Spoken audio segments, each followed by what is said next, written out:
Ladies and gentlemen, thank you so much for tuning in and joining us here today. My name is Mark Ormrod and I'm here live at the big event in Birmingham's iconic NEC Arena.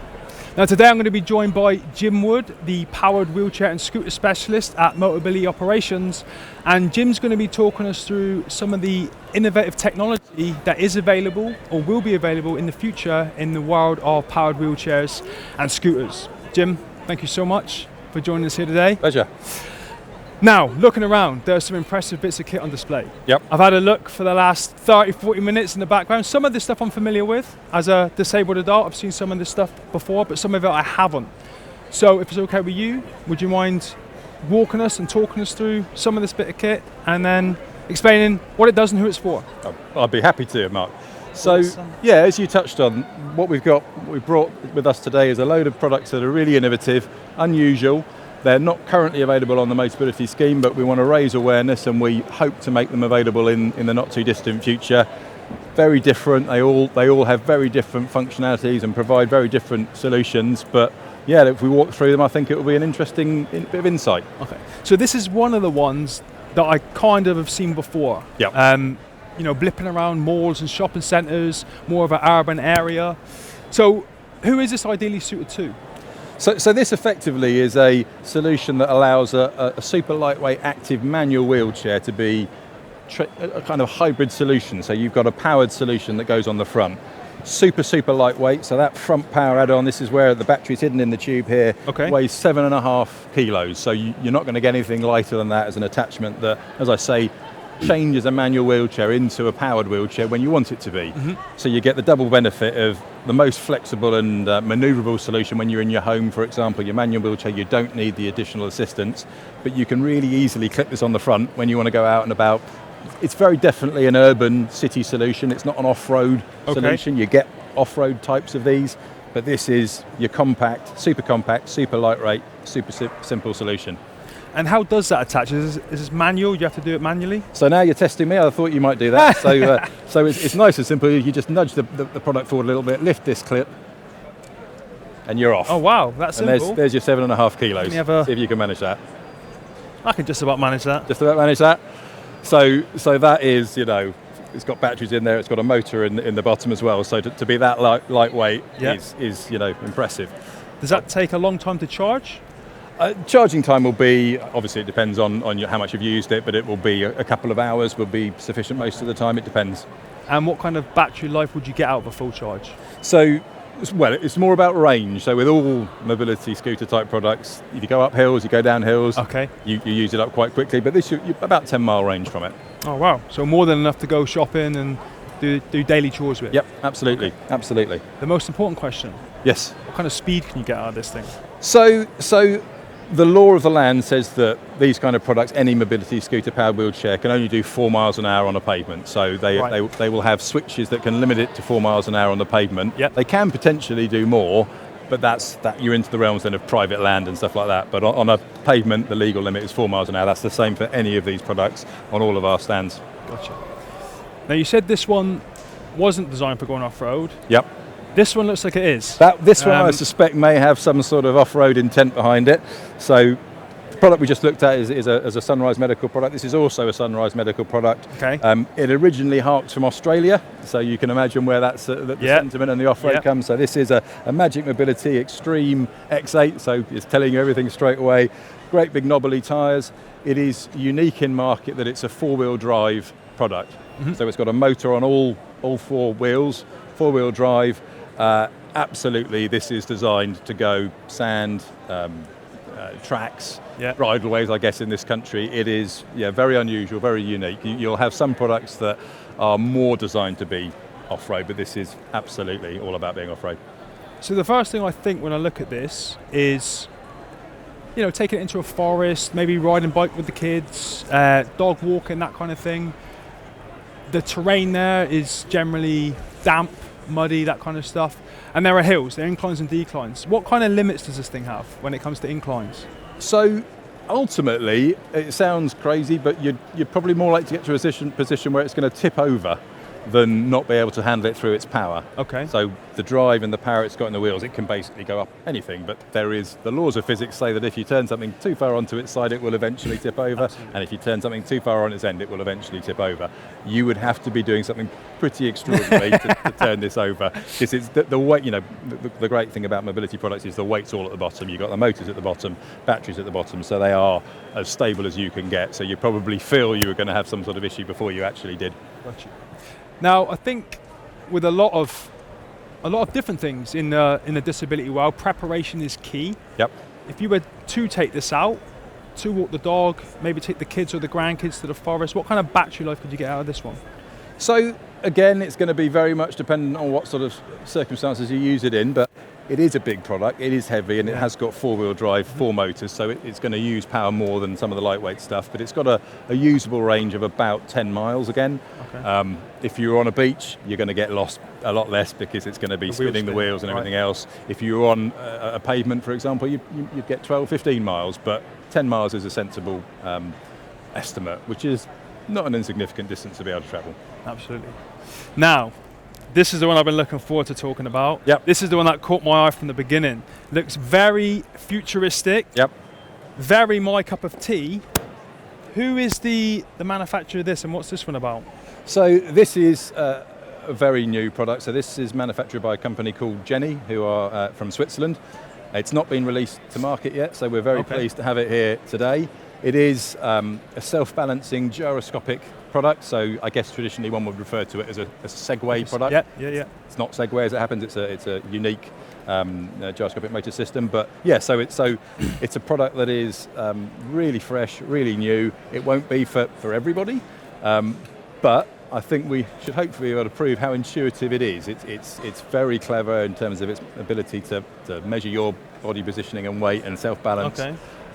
Yeah, very cool stuff, and we hope to be able to get this onto the Motability scheme in the not too distant future.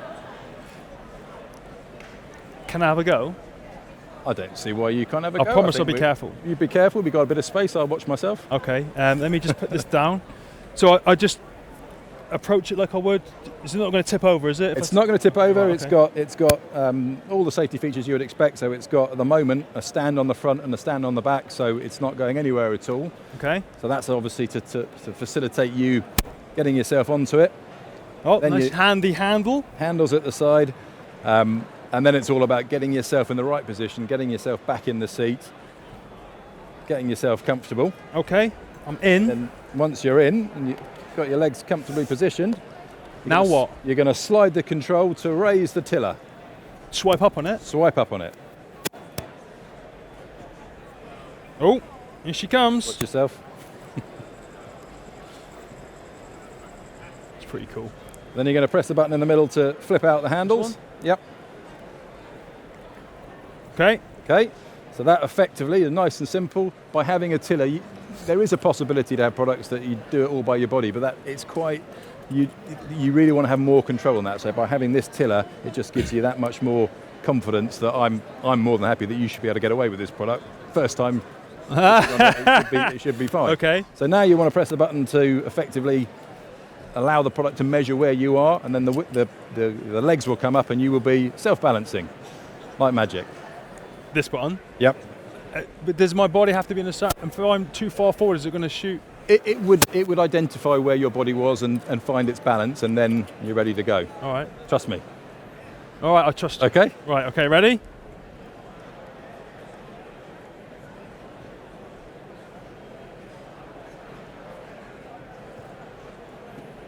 Am I doing that right? Is that the correct button? This one? Oh, there we go. There we go. Whee. So it probably feels a little bit odd to start with, but very quickly you will see. It's the same with any kind of Segway solution. When people first get on them, it's an unusual feeling. Okay. But you are now using your body to dictate which way it's going to go. Whee. And you can use the tiller to decide which direction you're going to go. But you are on 2 wheels now, so there's no hidden wheels underneath or anything like that.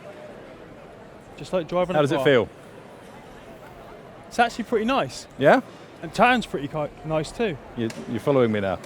I am trying to do some advanced driving manoeuvres.